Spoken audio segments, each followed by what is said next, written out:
தமிழக அரசியல் களம் இப்பொழுது ரொம்ப வேகமாகவே மாறிக்கொண்டு வருகின்றது. அடுத்த சட்டமன்ற தேர்தலை முன்னிட்டு பல அதிரடி அரசியல் நகர்வுகள் நடந்து கொண்டிருக்கின்றது. இந்த நகர்வுகள் எல்லாம் கூட்டணி அரசியலின் கணக்கை முழுக்க மாற்றி அமைக்கலாம் என்று அரசியல் வட்டாரத்தில் பேசப்படுகின்றது. குறிப்பாக தற்பொழுது ஆட்சி செய்து கொண்டு இருக்கும் முதல்வர் மு.க.ஸ்டாலின் தலைமையிலான திராவிட முன்னேற்றக் கழகம் அரசை தோற்கடிக்க வேண்டும் என்ற ஒரே இலக்கில் சில புதிய திட்டங்கள் தீட்டப்பட்டு வருவதாகவும் கூறப்படுகின்றது. இந்த திட்டங்களின் மையத்தில் இருப்பவர் நடிகரும் அரசியல் தலைவருமான விஜய் தற்பொழுது அரசியல் வட்டாரத்தில் பேசப்படும் முக்கியமான விஷயமாக இருக்கின்றார். சமீப காலமாக சில அரசியல் மற்றும் தனிப்பட்ட காரணங்களால் திமுக தலைமையின் மீது விஜய்க்கு அதிருப்தி அதிகரித்து இருக்கலாம் என்ற பேச்சும் பரவியுள்ளது. அதனால்தான் தனது அரசியல் பயணத்தை மிக வலுவாக துவங்க வேண்டும் என்ற எண்ணத்தில் விஜய் இருக்கிறார் என்றும் தகவல் வெளியாகியிருக்கின்றது. இந்த சூழ்நிலையை சரியாக பயன்படுத்திக் கொள்ள வேண்டும் என்ற எண்ணத்தில் பாரதிய ஜனதா கட்சி சில அரசியல் முயற்சிகளை மேற்கொண்டு வருவதாகவும் கூறப்படுகின்றது. அதில் முக்கியமாக மத்திய அரசின் முக்கிய தலைவர்களில்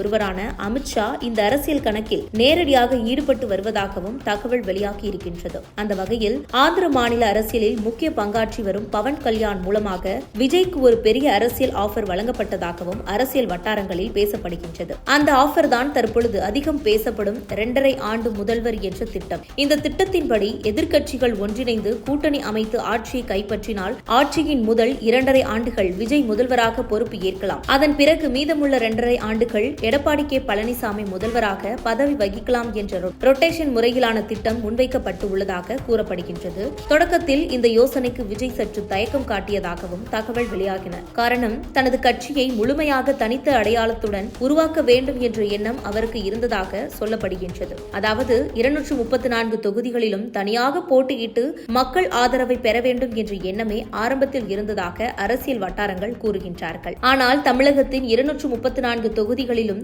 ஒரே நேரத்தில் வலுவான அமைப்பை உருவாக்குவது என்பது எளிதான காரியம் அல்ல என்பதை விஜய் உணர்ந்ததாகவும் கூறப்படுகின்றது. ஒரு புதிய கட்சி மாநிலம் முழுவதும் வலுவாக நிலைநிறுத்தப்பட வேண்டும் என்றால் அதற்கு அரசியல் அனுபவமும் பெரிய அமைப்பும் தேவைப்படும். இந்த சூழலில் கூட்டணி அரசியல் ஒரு வாய்ப்பாக இருக்கலாம் என்ற எண்ணமும் அவருக்கு ஏற்பட்டு இருக்கலாம் என்று அரசியல் பகுப்பாய்வாளர்கள் கூறுகின்றனர். மேலும் கூட்டணி அரசில் முதல் 2.5 ஆண்டுகள் முதல்வராக பதவியேற்கும் வாய்ப்பு கிடைத்தால் அதனை பயன்படுத்தி தனது கட்சி அமைப்பை மாநிலம் முழுவதும் வலுப்படுத்த முடியும் என்றும் விஜய் கணக்கிட்டு இருக்கலாம் என்றும் சொல்லப்படுகின்றது. அதிகாரத்தில் இருக்கும் பொழுது கட்சி நிர்வாகிகளை உற்சாகப்படுத்தவும் புதிய நிர்வாகிகளை உருவாக்கவும் மாநிலம் முழுவதும் கட்சியின் அடித்தளத்தை பயன்படுத்தவும் அதிக வாய்ப்பு இருக்கின்றது.